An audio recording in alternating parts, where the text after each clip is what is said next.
What's up, Bitcoin? Good morning, crypto warriors, and welcome back to Gem in the Crypto, episode 1043. Today is Thursday, December 29th, 2022, and I'm King, here to bridge the gap between the community and crypto every day, Monday through Friday at 10ish. And today's top stories: China's first national NFT marketplace to launch next week is being reported. 70% of unregulated exchange transactions are wash trading, says NBER study. MicroStrategy to offer Bitcoin Lightning solutions in 2023, and Fiji elects pro-Bitcoin prime minister for the first time ever. But first and foremost, of course, we will be taking a quick look at these prices as I bring up the chat. What's going on, chat? See everybody coming in to the chat live today. Let's go ahead and look at these prices on the day. Bitcoin is coming in hot right now at $16,653. I guess not that hot, down 0.59%. Ethereum is at $1,203, down 0.14%. Let's see. Next XRP is at 34 cents, down 3.97%. Number 9 is Cardano at 24 cents, down 3.17%. And Polygon at number 10 at 78 cents, down 1.03%. And the trending coins are actually our Pancake Swap, interesting, down 2.14%.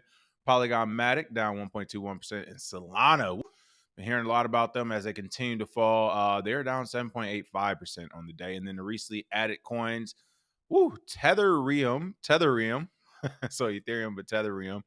Great merge. Oh man, I can't laugh right now. Tillage and Dollar Moon, D Moon, as you can see here, are the recently added tokens. So pretty interesting to see there. All right, let me go ahead and get the chat up for the day. Shout out to all the warriors in chat. Thanks for the messages and stuff. I'll be responding back to everyone today. I guess Bitcoin Day said something yesterday. So I was out the last few days. Long story short, they tricked me. They tried to trick me off these streets. I was told I had to get a minor dental procedure, as it was originally explained to me. And then from the minor dental procedure, it was supposed to be like a bone graft and other stuff. And the next thing you know, I'm having like a real surgery on my mouth, and I was out a bunch of days. The stitching is still in right now. It's almost fully healed. I wanted to go live. Yesterday was but right now I'm still kind of worried that if I laugh too hard, I'm going to stretch the stitches and bust out red. So hopefully that doesn't happen today. So I had to keep the comedy to low. But if you see my lips looking weird or me slurring or mumbling, that's why. As far as classes, I did have to miss yesterday's class. I wasn't able to speak again. We'll be rescheduling that one as well before next Wednesday because we have to keep talking that trade and stuff.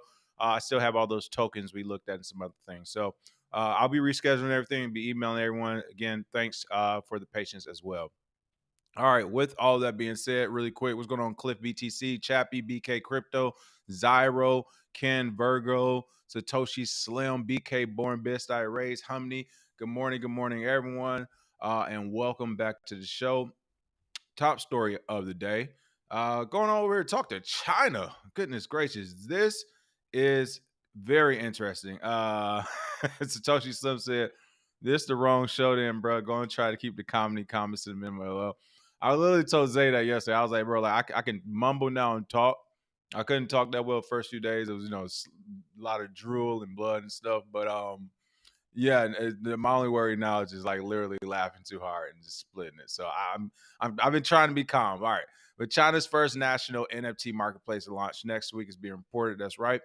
The state-backed platform will serve as a secondary market for NFTs and digital asset copyrights. I mean, really, the story is in the title itself. This is huge news, people. I think this is going to be a test market as far as the rest of the world, right? This is going to set precedent. If this works in China, we talked about it here in the United States, where we're like, you got to be crazy if you don't think the United States are going to regulate and tax NFTs like they've done the rest of the market, or at least attempted to. I think NFTs are going to be the same way there. You're talking about now a multi-billion-dollar market cap, right? Like there's billions of dollars NFTs, or at least at one point there were. And yeah, we saw it. People, because people not necessarily can hide, but they can keep their value in NFTs, or they can exchange them in NFTs. Like this is another way to move values, another way to move money. It's another digital asset. So with that being said, it wasn't kind of strange or out the blue to see a government finally say, hey, let's just nationalize the whole thing. So, of course, China took first place on this. I don't think anyone saw this coming, though. As far as when NFTs first came out, if you remember, NFTs was all about creator ownership. So to go from creator ownership to nationalization, I think is crazy, and it actually shows the potential for the NFT market. A government isn't going to nationalize a marketplace if it doesn't see any money in it. That's a waste of time, right? It doesn't make any sense. But for them to actually nationalize it, and I'm assuming we'll be creating additional. I would say safeguards is a fair word, but not necessarily safeguards. Just more things around the market, right? More regulations, more people, more money, more projects, more notoriety. There will be more things, more eyes on the market. So I think this is a good thing for the overall market. But according to a report published by local news outlet CNN News on December 28th, China will launch its first platform for non-fungible token trading on January 1st, 2023. So this is literally about to happen in a couple of days, 3 days. The entity, which acts as a secondary market for the exchange of NFTs, was created by the state-owned Chinese technology exchange, the state-owned art exhibitions China, and Hubin Digital Copyrights Ltd, a private corporate entity. In addition to NFTs, the platform will also facilitate the trading of copyrights related to digital assets. The project aims to regulate and avoid the excessive speculation in secondary NFT markets, as stated by a person familiar with the matter.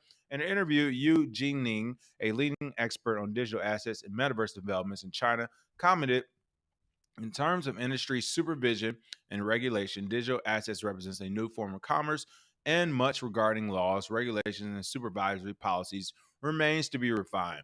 Therefore, a deal of uncertainty exists. Platforms have a clear responsibility for the listing and trading of digital assets. Relative to intellectual property rights and digital copyrights, digital assets face a greater risk of regulatory soundness. Now, my issue with this is that, and again, we've talked about this, we know it, but there's so many regulators and politicians around the globe that are literally just seeing a new market and saying, hey, we need to regulate and supervise this because it's so new. And I replied back, why? Like, why is it a group of humans keep, again, this is the weirdest thing, man. A group of humans keep saying we need to supervise and regulate this for other groups of humans who are literally the same age, who are our peer group. We need to regulate and supervise this for our peer group, even though our peer group did not ask us to do it. We're going to do it for them anyway, and they don't have a choice about it. So again, that just kind of goes to the insanity of it. I understand why on the real forefront. I mean, for governments, they're going to scream national security. They're going to say that, hey, we don't have control of this digital commerce and these digital assets, and people can do nefarious things and terrorism and bad guys and shadowy super coders and criminals and all that stuff to get the votes. But at the end of the day, we were literally talking about technology. NFTs are zeros and ones, just like Bitcoin is. It's technology. So, this technology has been nationalized in China. I think we will see this in other countries as well. I don't think this will be the only country to do it. And unfortunately, I mean, this is disheartening to see because, again, I do think this is a base hit. It will move the industry forward. But also, you're talking about a marketplace that's less than 2 years old that's now being supervised, nationalized, and regulated. And it's like literally the market didn't even have a full 2 years to grow. It's 2 years old and is being nationalized. So that's a positive thing for crypto and for this technology. We're headed in the right direction for a country to hijack the entire tech. They'd be like, nah, this all this is a national project now. So that's a good thing. But again, the bad thing is just the fact that it will be overregulated and people actually will fall for it when most of the market, of course, there's no barriers to entry. NFTs are a little bit different because these are on centralized platforms. You do have to go through centralized sources to kind of play that game. But by and large, when you're talking digital assets, there aren't any barriers to entry. So again, this whole regulation and supervision and all this other stuff, it's crazy because you can't force anyone to do it. All you can do is kind of trick them into doing it and then hope that they do it. But it looks like people are going to do it. So we'll see. What do you all say in the comment section? How many developers said crypto can be used to launder? Yes, just like USD was. Let's see. Yep, they're doing the same thing with USD for sure. I'm okay with the regulation, but not by old heads calling this creepy though. Talking about the congressman for sure. What's going on, Anthony H. Train Sherman? Finally caught the live show. Welcome to the show. Welcome, welcome, welcome. Reno Gamble said, feels like it has been Friday for over a week. That is that holiday season in the code. Satoshi Slim, come on, man. I just told you I can't laugh and you're going to do this to me. I'm launching that King Dental coin, KDS token today. It makes your teeth whiter.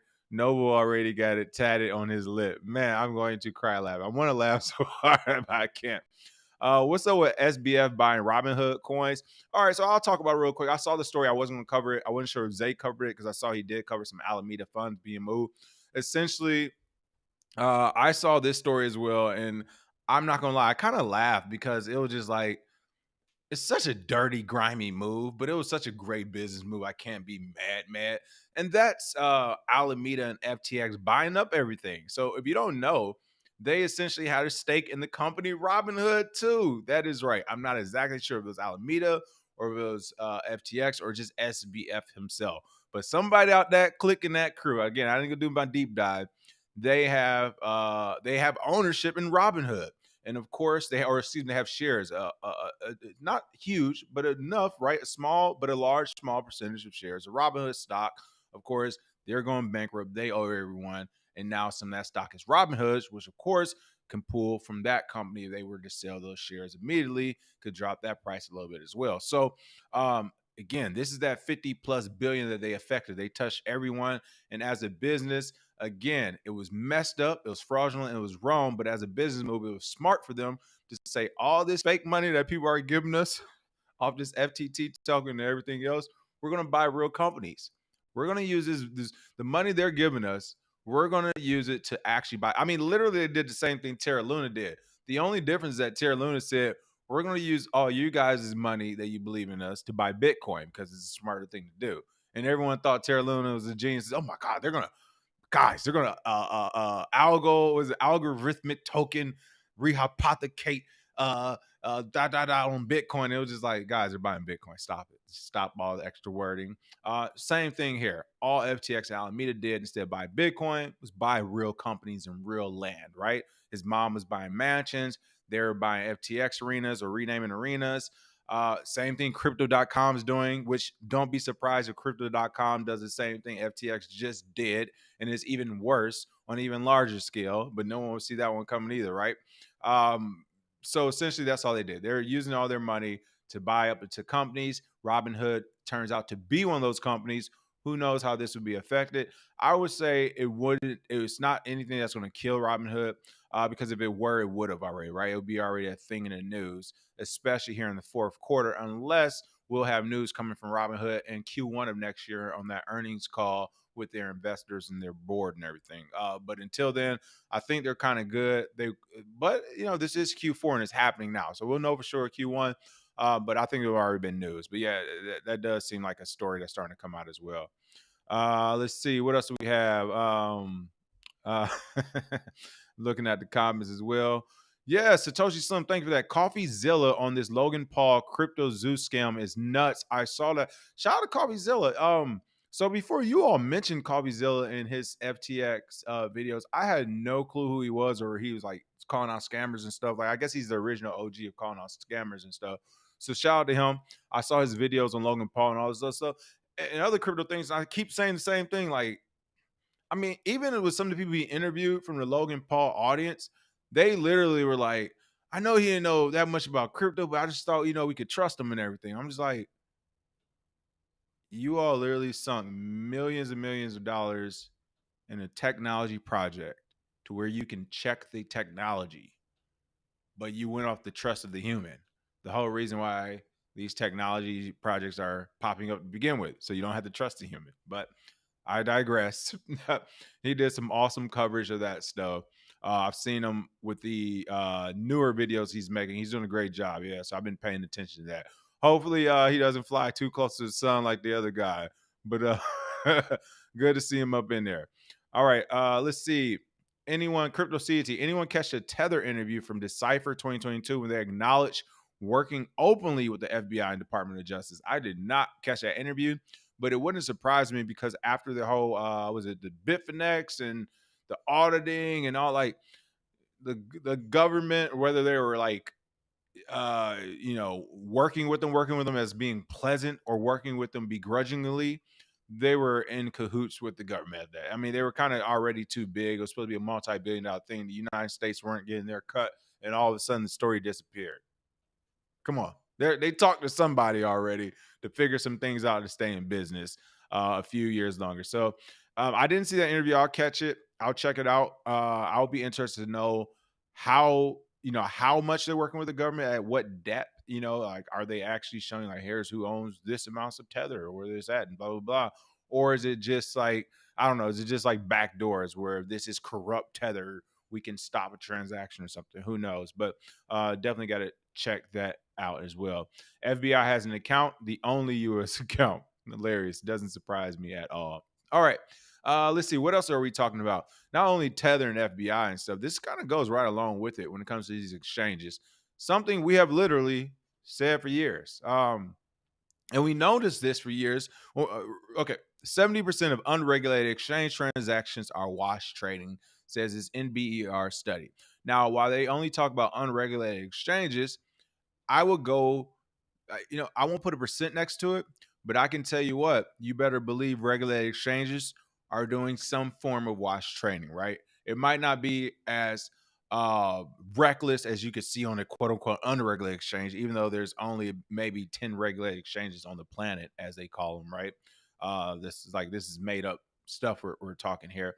But out of these 10 regulated exchanges, some still do forms of wash trading. You better believe it. Now, they've slowed down a lot of shenanigans, i.e., Coinbase, because it is very difficult to hide in the public view.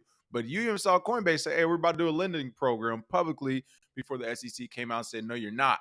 So that's them publicly trying to do it. Like, again, they have all types of things going on back end to make their exchange look profitable, look exciting. That's how they get the $100 billion valuation, right? As do many other exchanges. So it's not just unregulated exchanges. There's regulated and unregulated as well as they're doing this. I would just say I get it. It's probably becoming increasingly more difficult for regulated exchanges to do this type of stuff as they're going to be in the limelight now. People are actually watching their every move. But didn't stop a few other companies though, right? The researchers found that in some exchanges, the wash trading volume can go as high as 80%. Now, again, this is something we talk about in our coaching and master classes as well. And just to give you an idea, this is how we knew about wash trading early on, right? Like, we knew it existed. It's a ton of examples. One example could be something like Poloniex, though, right? When Poloniex was popular back in the day and they had the troll box and everybody was in the troll box is lit. For those who don't know about this, it essentially was our YouTube chat box right here was a 24/7 chat box on exchange. So all these traders would be on there 24/7 in the chat box. Sometimes actually talking real trading stuff, like real mechanics and metrics and what to watch out for. Sometimes it was just straight trying to shill, sometimes trying to pump. Like, it was just everything, but it was just so much energy going on in this chat box, just troll box as they called it. Everyone in the crypto space at the time trading will pop up in this thing. And my point is that troll box only had so much volume versus the volume they were saying that was actually on the platform. And people were already at that time like, that's kind of interesting. I'm spending majority of my time on this thing. I'm getting to know the players on this thing. Like, I'm watching the order books. I'm seeing all this stuff. I'm not seeing this volume you all claim to have, right? Like, we're not seeing it, especially if you're making certain trades and stuff or swaps and it's being stuck for a few minutes or whatever, saying it has to get it has to fill that actual order. It's like, well, why are you taking time to fill an order if your volume is off the books, right? Like, it doesn't make any sense at all. For those who understand what I'm saying, like, you get exactly what I'm saying. Like, you can't say you have this crazy volume and you're trading this much money and everything. Then when I go to make a trade or swap, it's taking time to do it. To me, that shows me you actually don't have that liquidity and volume for those assets in reality, all right? Unless you are being overflowed into some type of maintenance issue, which will be kind of easy to spot. So my thing is, majority of people are doing this. The reason why they're doing it, now let's get to why. They're doing it because they're trying to make their sales more valuable as well as bring customers in, right? Make themselves more valuable. The more customers, the more volume you have. If you ever want to go public or sell your exchange or platform, you have more value to it. And then as far as customers and stuff, you want them to know they're not the only people on the exchange. They're not the only people on the platform. There's other people here trading with them. This is the hot new ticket. This is the cool thing to do. Come to our platform. So it's one of those things where it's wrong to do, but I get why they're doing it. It's kind of like somebody wearing that one best outfit they have, right? Like, and going out into the world and meeting people, and people might be, oh man, look at this. This person's wealthy. Look how they dress, or they're poor. Look how they dress, or they're this, that, and the other.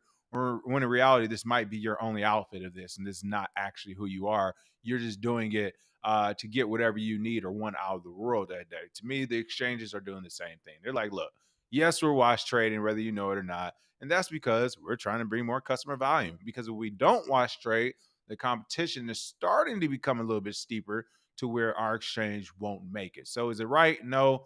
But is it wrong? I mean, from a business point of view, who's to say, especially if what they're doing isn't quote unquote illegal, right? But with exchanges becoming a focus as the FTX fiasco continues, a new research paper suggests that almost 3 out of 4 transactions in unregulated exchanges are fake. One more time. Almost 3 out of 4 transactions in unregulated exchanges are fake.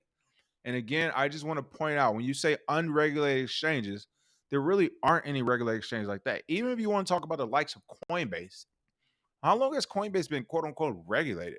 How long have they been public? Like a couple of years and stuff. So this is all new stuff. The wash trading is not. And again, this is one of those things where we've seen this for sure since 2017. And now, like papers and things, and people are becoming aware of this stuff through the likes of FTX, right? So, a working paper titled Crypto Wash Trading was recently published by the National Bureau of Economic Research, NBER, using statistical and behavioral patterns to determine which transactions were legitimate or not. The paper studied 29 unregulated exchanges and came to the conclusion that on average, more than 70% of the volume within the platforms are wash trades. Now, also, we would need to know what those 29 unregulated crypto exchanges were, because I can tell you for a fact there will be a different, and I'm not saying they are unregulated, I don't know off the top of my head, but just using some exchanges off the top of my head, there will be a different level of wash trading when you're talking about the KuCoins, Huobi's versus the Geminis and the Coinbases versus the what was it Cointopia back in the day, Cryptotopia back in the day, and or some of these far off ones that only have the shittiest of the shit coins on them, right? There's going to be different levels of wash trading on each one, but I can pretty much guarantee they're all going to be engaging in it, with the exception of maybe the Coinbases and Geminis of the world, only because they're getting too big and too public, to the extent that the government know that, hey, if you guys are doing anything and your customers come to us, oh, we're taxing. We want our money too. We want in. So the researchers found that some exchanges wash trading volume goes as high as 80% of the total trading volume. As I said, of those 29 exchanges, we definitely need to know which exchanges those were, because again, I could make a list of 29 exchanges and I can make the wash trading at 80%, or I can make a list of 29 exchanges and I can have that wash trading at about 30 to 40% as well. Like I'm telling you, depending on that list, you can switch that actual percentage point. This is where we talk about even sometimes stats and polls and surveys. Those could be biased depending on the answers you're looking for. So if I were looking for a high number of wash trading, believe me, off the top of my head, I can pick like the first 10, 15 exchanges that I would throw up there and be like, oh, I know this number is going to be high. On the flip side, if I was trying to keep that percentage low, I would go a different direction and look for different exchanges to where I knew that the wash trading volume would be below 50%. So the researchers wrote that in 12 tier. Okay, so they do explain it. I love that. All right. The researchers wrote that in 12 tier 2 exchanges, as they're calling them. So as I explained as well, I haven't read this article, but yes, there's different levels and layer. Like there's different exchanges. You can't put them all on the same one. So it looks like they did separate them. But in these tier 2 exchanges, wash trades amounted to almost 80% of the total trade volume. The researchers wrote these estimates translate into wash trading of over 4.5 trillion USD in spot markets and over 1.5 trillion USD in derivative markets in the first quarter of 2020 alone. According to those researchers, there are short-term incentives for wash trading. The study suggested that fake transactions often impact the rankings of exchanges on data and statistic websites like CoinMarketCap. In addition, fake transactions also affect the crypto prices within the exchanges over the short term. So, kind of as we just mentioned. So, yeah, again, this is something that's been going on. I think we're going to continue to see this, not just in the trading side of things. We're going to continue to see fake volume across all these platforms. To me, it says a lot when a platform's doing fake volume in general, because it's like, what else are you faking? What else are you doing the wrong way per se? I do get it from a business point of view. We've seen it, like, clearly we haven't bit the cheese, right? Like, we don't do a lot of the crazy stuff. Today's title, like, as crazy as we get, if you saw today's title, I did some clickbait there. I said like crypto bros fight at conference or whatever, right?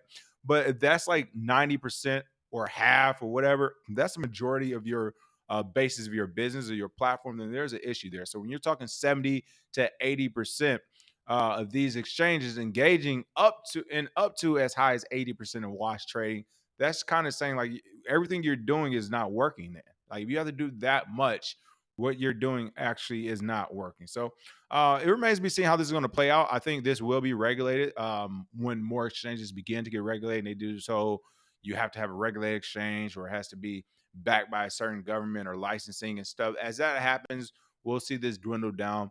But again, even if you see it dwindle down in specific trading on exchange platforms, you better believe on NFT platforms you'll see it, right? Like, the next thing you'll see it, it's going to happen because it brings more business. It's kind of like when people on YouTube have the fake views, right? Or the fake likes and comments, right? You get 6,000 fake comments, excuse me.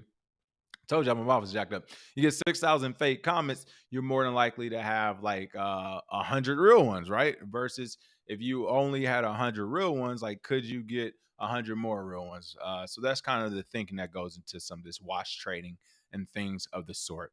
All right, seeing some great comments coming in too as well. Let's see.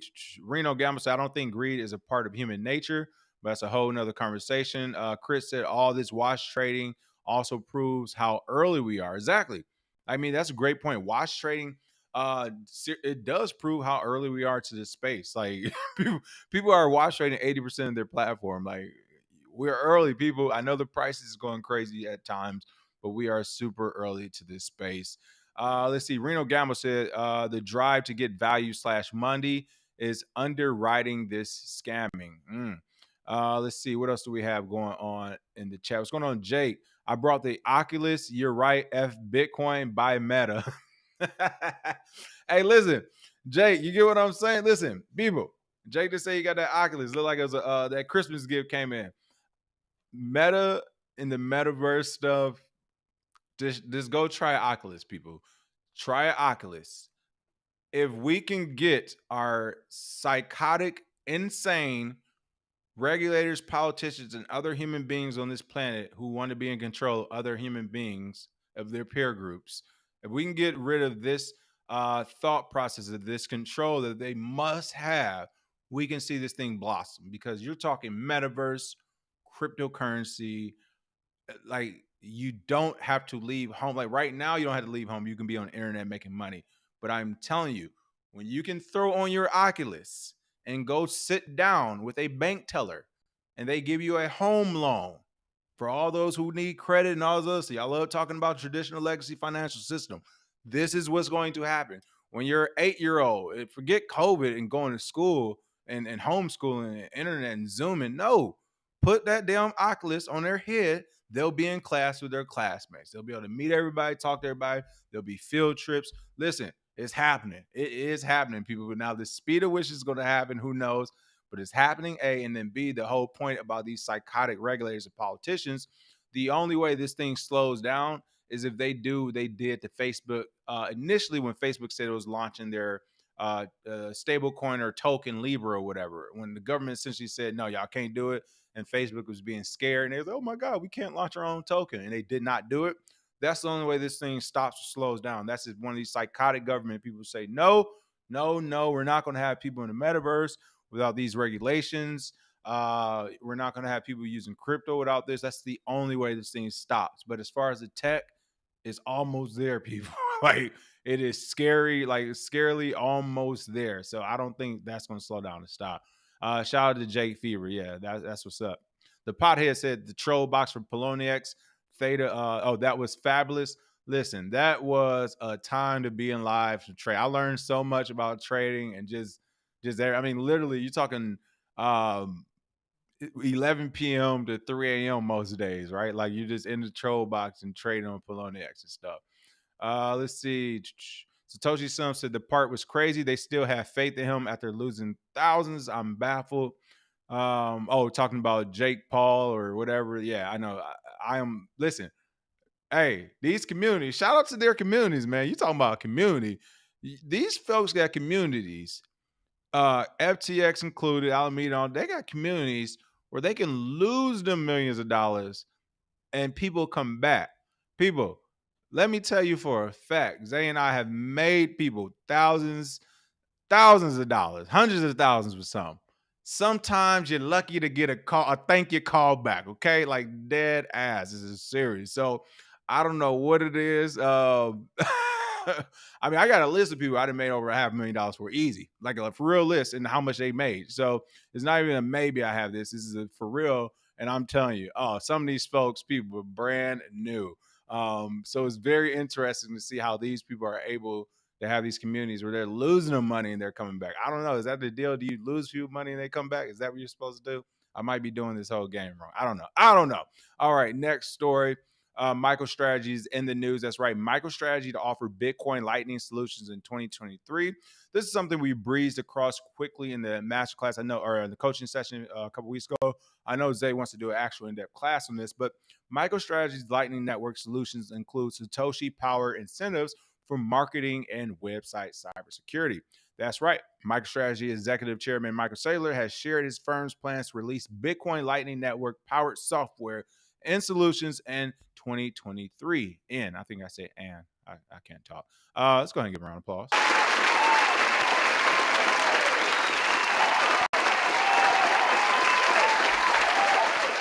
That's what's up. That's what's up. In Twitter Spaces event on December 28th, yesterday, Saylor shared that the company is exploring software and solutions that utilize the Lightning Network, such as solutions that support enterprise marketing as well as cybersecurity solution aimed at corporate websites. I am all for this. This goodness is not that hard.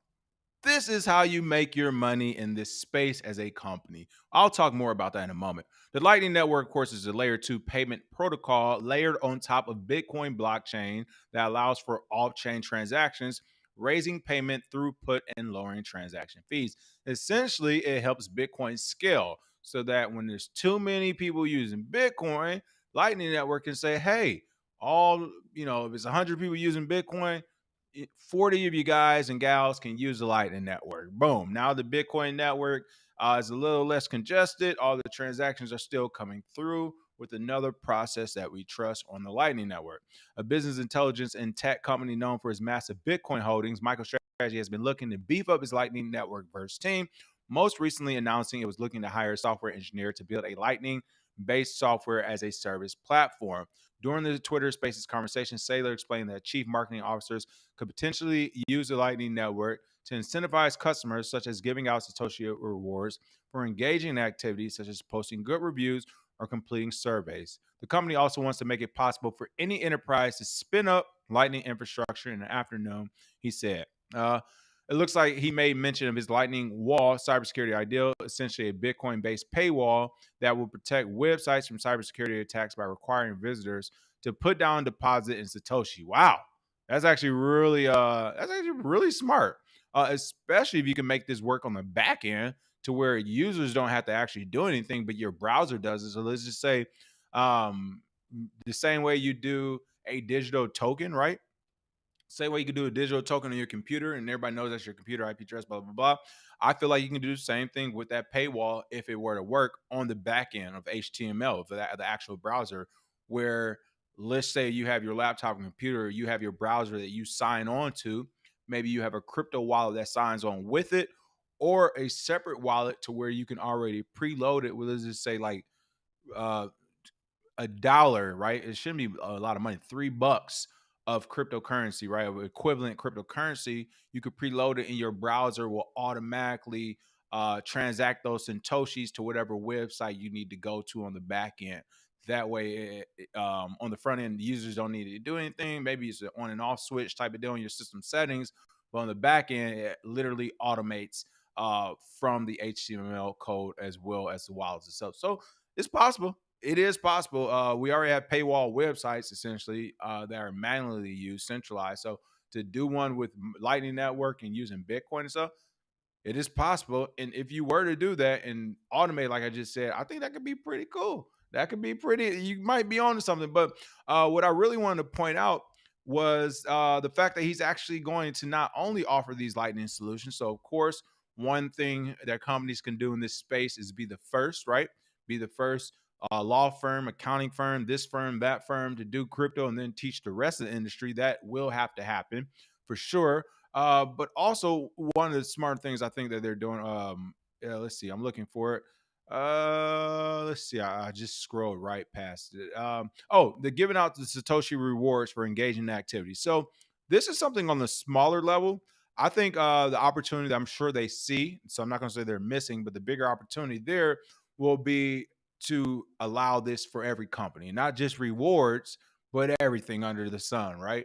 Any type of value transaction or payment process that you want done, they could be used as the vehicle, their actual payment channel, their Lightning Network itself, and being a company of their size with what billions, if not trillions of dollars uh, under management or that they actually own in Bitcoin or whatever, they have a lot of leeway to do many things like have a payment network and actually have it secure with liquidity on the back end from their regular company. So a lot of good things could come. I think they're trending in the right direction with things like Lightning Network or Lightning nodes and doing things for the entire industry or businesses of their industry. I think that's a good thing. I think we'll see other companies do this.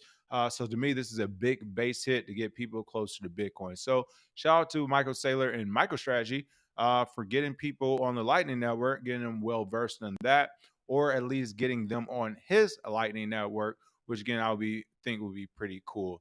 Saylor believes it's only a matter of time before someone creates the Lightning version of the Netscape browser, which he believes will involve something like a Lightning wallet that holds dollars and various cryptocurrencies. Yeah, and kind of again what I just mentioned, and I did not listen to the Twitter Spaces or even go super in depth on this article, and I kind of already see what he's saying. Like, yeah, this is from a technical point of view, we're almost there. Like, we are really almost there on a lot of stuff at this point, people. It's because at this point now you actually have cryptocurrency, right? Like it's working. We have these platforms and processes. Now, as I just spoke, we're developing things like the metaverse and all those stuff. Like the next thing is literally just syncing and linking, right?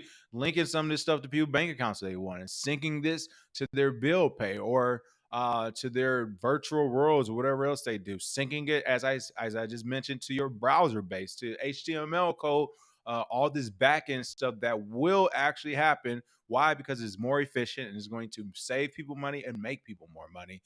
So I can't wait to see all this. This is going to get super exciting here very soon as well. All right, last but certainly not least for the day, we're going to go over to Fiji. Oh, man.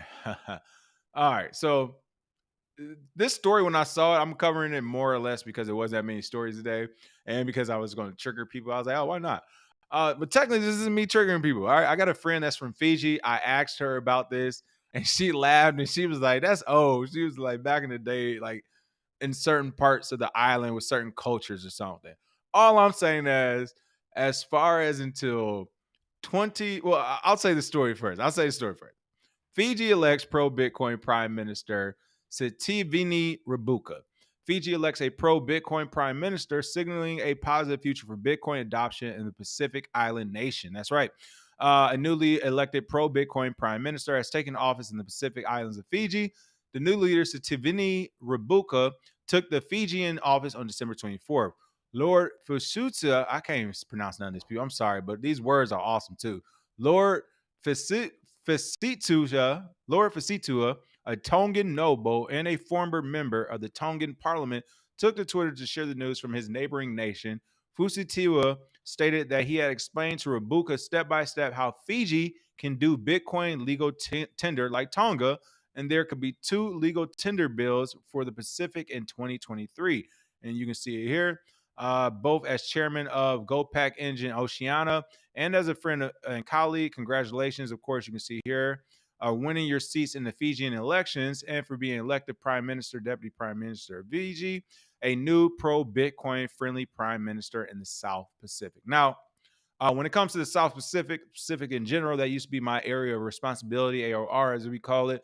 When I was in the military, basically everything from Southeast Asia all the way over to damn near California. So China, South Korea, Indonesia, a bunch of countries. I was all through there and out there. I used to live on Guam and bounce around from there as well. So I know all about the Pacific Islands. Literally, I lived there. So I know a lot about it. Had some time spending there. Great people. I think this would actually be great for the Pacific Islands as well, because there are a lot of old school ways of doing things. You talk about Guam. Guam is like current, right? Guam is like a territory of the U.S. And they're modernized. However, those neighboring islands, which are a lot of them, are not. People are still literally using the stars at night on canoes and stuff to get to the next island. And they're bringing they're bartering still, right? Whether it's fish, materials, they bring stuff to trade.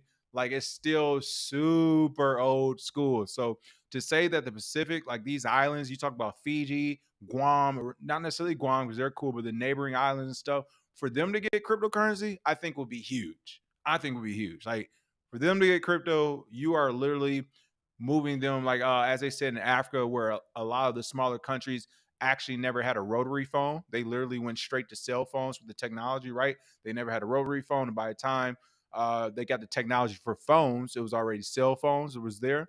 I think the same thing will happen in some of these countries. They could actually jump a lot of stuff in traditional finance, as well as other tech spots, technology markets, if they incorporate crypto, because they're already so far behind in some countries. Now, I've never been to Fiji, so I can't speak to them, but I can speak to some of these neighboring islands in the Pacific, which I'm well aware of. Now, the triggering story and what I was going to say about Fiji, and why I'm trying not to laugh now, I was going to go to Fiji. Again, that was my whole AOR. I was bouncing around traveling. I saw Fiji. Oh, I want to go to Fiji. This is on the list, blah, blah, blah. A coworker, another military person, officer. You don't want to go to that shithole. What do you mean? Fiji. It's Fiji. What do you mean? Nah, bro. They eat people there. Come on, man. Like, stop it. This is that colonization stuff. This is why people don't like us. Like statements like this.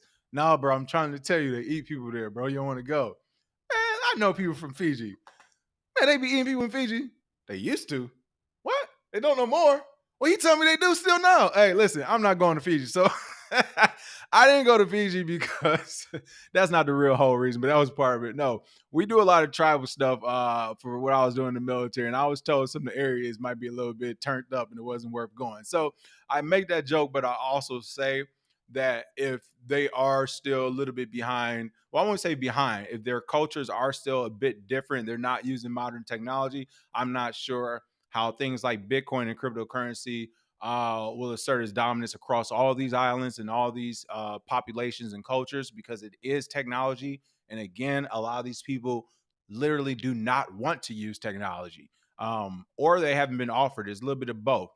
Some don't want to use it. Some haven't been offered it. I'm telling you now, for some of the older ones, more cultural ones, this shit is alien. They don't want no parts of it. So it kind of is one of those things where we'll see how this works out. It's cool to see. I'm happy to see. I think it will affect things and can allow them to leapfrog different technologies in spaces that other countries have been in already. They can leapfrog that.